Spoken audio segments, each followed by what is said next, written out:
اگر تم یہ جاننا چاہتے ہو کہ کیا تم وہی خوش نصیب ہو جس کی آزمائش اللہ بہت جلد ختم کرنے والا ہے اور تمہاری زندگی کی تمام تر رکاوٹیں ہٹا کر تمہاری غیب سے مدد فرمانے والا ہے، تو سنو، تمہاری زندگی کی خوش نصیبی کا کنٹرول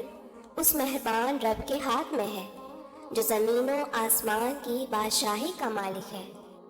اللہ تعالیٰ قرآن پاک میں فرما رہا ہے، اور اللہ تمہیں اپنی بخشش اور فضل کی امید دلا رہا ہے، اور اللہ بڑا فراخ دست اور دانا ہے، وہ جس کو چاہتا ہے حکمت عطا کرتا ہے، اور جس کو حکمت ملی اسے بڑی دولت مل گئی، اور ان باتوں سے وہی لوگ سبق لیتے ہیں جو دانش مند ہیں۔ اور آج تم جس گلفت اور مصیبت میں مبتلا ہو اور کسی طور پر تمہاری آزمائش ختم نہیں ہو رہی،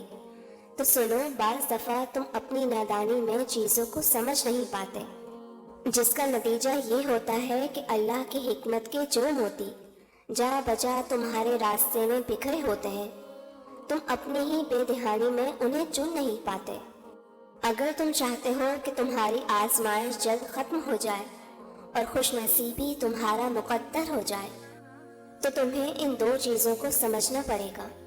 یاد رکھو، تم تاریکی میں پیدا نہیں ہوئے، بلکہ اللہ نے تمہاری زندگی کا آغاز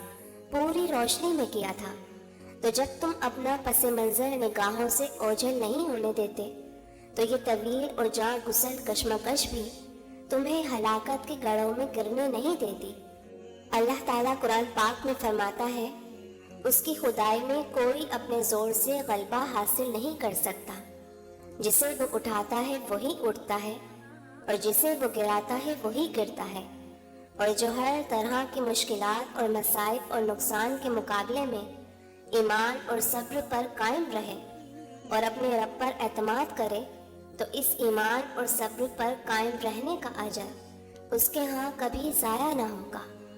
تمہاری آزمائش ختم ہونے کی ایک نشانی یہ بھی ہے کہ جب تم دکھوں پر بے حوصلہ ہونے کے بجائے اللہ کی رسی کو تھام کر ہر مصیبت جھیل جانے کا جوش رکھتے ہو اور اپنی ہمت اور حوصلے کو آسمانوں سے بلند رکھتے ہو، تو یاد رکھو، مخالفت کے بڑے سے بڑے طوفان کا مقابلہ کرنا تمہارے لیے آسان اور سہل ہو جائے گا، کیونکہ غفلت کی نیند سے جاگنے پر عقل و خرد کی دنیا میں ٹھہرنا ایسا ہی ہے جیسے پرسکون دریا کی روانی میں بہنا۔ یاد رکھو، ہر تغیر ایک نئی کیفیت لے کر آتا ہے، نہ تو من پسند چیزوں کا مل جانا کوئی انعام ہے اور نہ ہی کسی چیز سے محرومی کوئی سزا ہے۔ اللہ تعالیٰ دونوں حالتوں میں مبتلا کر کے تمہارا امتحان لے رہا ہے کہ تم کون سی روش پر چلتے ہو۔ تو اگر تم اپنی جائز حدود کے اندر رہتے ہوئے اپنی مشکلات کا مقابلہ کرتے ہو، تو اللہ تمہیں اطمینان کی ایسی پرکیف لذتوں سے آشنا کرتا ہے کہ تمہیں پھر کوئی حسرت لاحق نہیں ہوتی، اور تمہاری آزمائش کو راحتوں میں بدل دیتا ہے۔ اور اگر تم محسوس کرنے لگو کہ تمہاری فکر کی گاڑی اس بات پر اٹک گئی ہے کہ تمہاری فلاح اور نجات کس میں ہے اور نقصان اور ہلاکت کس چیز میں ہے، اور یہی سوال تمہیں قرآن تک لے جائے، تو سمجھ لو کہ تم بھی وہ خوش نصیب ہو جو اپنی چٹان جیسی آزمائشوں کو ریزہ ریزہ کر دینے کی صلاحیت رکھتا ہے۔ اور اگر آج تمہاری زندگی سے کوئی چیز چھن گئی ہے اور تمہارا دل بے حد تکلیف میں مبتلا ہے اور تمہاری کوئی تدبیر کارگر نہیں ہوتی، تو تم اس آیت کو یاد کر لو۔ اللہ تعالیٰ فرماتا ہے، تو جو کچھ تم سے لیا گیا ہے اس سے بہتر وہ تم کو عطا فرمائے گا۔ یاد رکھو، جو خدا ازل سے ابد تک اس کائنات کا سارا نظم و نسق چلا رہا ہے، وہی بیک وقت ساری کائنات کی آوازیں الگ الگ سن رہا ہے، تو تم نے یہ کیسے سوچ لیا کہ وہ تمہاری آزمائش ختم نہیں کرے گا؟ وہ تمہارے صبر اور دکھ سے خوب واقف ہے، وہ تمہارے نرم گرم اور اچھے اور برے ہر حالات سے بخوبی واقف ہے۔ دنیا کی ہر شے کی محبت بالکل ایسے ہے جیسے گھٹتے ہوئے چاند کی ظلمت، لیکن اس کے برعکس اللہ کی محبت اور اللہ پر یقین ایسے ہی ہے جیسے گرم تپتے صحرا میں نخلستان کا نظارہ، کیونکہ بظاہر جو چیزیں تمہیں آزمائش نظر آ رہی ہیں نا، در حقیقت اس میں تمہارا کوئی فائدہ پوشیدہ ہے۔ تم بے فکر رہنا، تمہارا اللہ وہ ہے جو ہر تکلیف کو زائل کرنے کی پوری قدرت رکھتا ہے۔ تمہاری آزمائش ختم ہونے کی سب سے بڑی نشانی تو یہ ہے کہ جب تم اپنے اوپر آئی آزمائش خواہ نعمت کی صورت میں ہو یا مصیبت کی، دونوں ہی صورتوں میں تم اپنی بردباری کو قائم رکھتے ہوئے اپنے جوہر انسانیت کو ضائع کرنے کے بجائے ایک معقول اور صحیح رویہ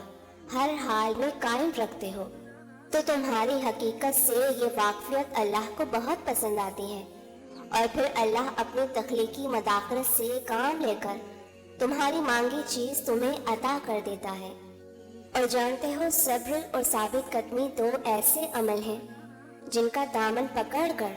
چلنے والا کبھی رسوا نہیں ہوتا۔ یاد رکھنا، صبر کے رنگوں سے زندگی حسین ہو جایا کرتی ہے، جبکہ غصے کا رنگ محبت کے ہر رنگ کو نگل جاتا ہے۔ اللہ تعالیٰ قرآن پاک میں فرماتا ہے، تم صبر سے کام لو، اللہ ساری باتیں سنتا ہے اور نہایت باخبر ہے۔ اور جہاں بد دعا دینے کا وقت آ جائے نا، اگر تم وہاں صبر کر لو تو یقین کرو اللہ تمہارے لیے ایسے راستے بناتا ہے جو تمہارے وہم و گمان میں بھی نہیں ہوتے۔ مطمئن ہو جاؤ، تمہارے غم اور پریشانی کے راستے کتنے ہی مشکل سہی، مگر تمہاری منزل کن ہی ہوگی۔ ان قریب اللہ اپنی مدد کی کہکشاؤں کا وہ حسین آسمان تمہاری زندگی پر سایہ فکن کرنے ہی والا ہے، جو بہت جلد تمہاری زندگی کو خوشیوں سے بھرنے والا ہے انشاءاللہ۔ میری دل سے دعا ہے کہ اللہ تعالیٰ آپ کی ہر آزمائش کو راحت میں بدل دے اور آپ کے دل کی ایک ایک دعا پر اپنا کن فرما دے، آمین۔ ویورز، میری اس ویڈیو سے آپ کو کچھ بھی اچھا لگا ہو تو مجھے کامنٹ کر کے ضرور بتائیے گا۔